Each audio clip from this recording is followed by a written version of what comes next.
नमस्कार मंडळी, झालं बघा भिजणं चालू आमचं. राजम्यात पाणी चालू केलंय. ही 5-6 वाफा भिजवायचं राहिलेत आता. पलीकडलं झालंय भिजवायचं. हे दिसतात बघा, पण बँड बसलं. 6-7 सारे झाले भिजवायचे बघा मंडळी. बघा झालं आता इथून पुढं भिजणं चालू. पावट्याचं झालं की ज्वारीचं झालं की गव्हाचं. हरभऱ्याला एखादा येडा द्यावा लागतंय. आत्ताच भाकरी खाल्ल्या बघा आम्ही, तास झाला असेल. हे बघा सोलार पंप आहे आमचा. सोलारचं पाणी हे लय पंप पाणी मारतोय. तुम्हाला त्या दिवशी दाखवलेला व्हिडिओमध्ये. हे बघा, हे कांद्याचं बोट किती छान आले लगेचच. तर लसूण दिसायला लागलाय. हे बघा काकऱ्या दिसायला लागल्या लसणाच्या सुद्धा चांगल्या. खाण्यापुरतं आपलं घरच्या घरी माळवं करावं लागते. बघा बघत राहा असेच व्हिडिओ.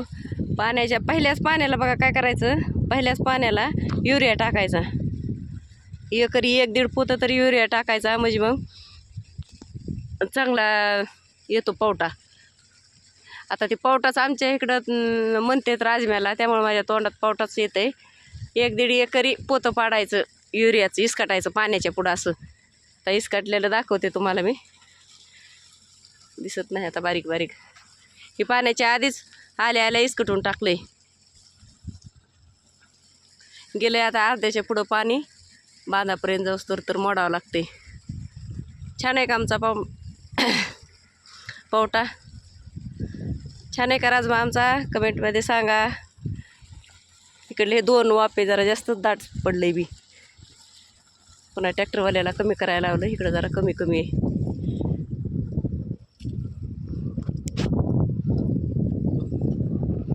खळखळ पाणी वाहतंय बघा.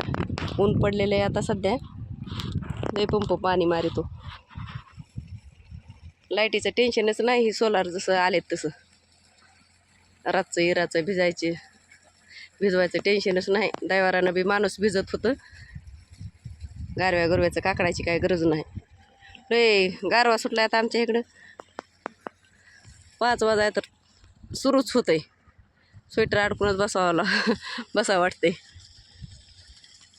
बघा ठेवते आता दारं. मोडायचे अर्ध्याच्या पुढं गेले पाणी. हे दार आवरत नाही म्हणून फुटू जाते म्हणून बुसकट आणले पाठी भरून.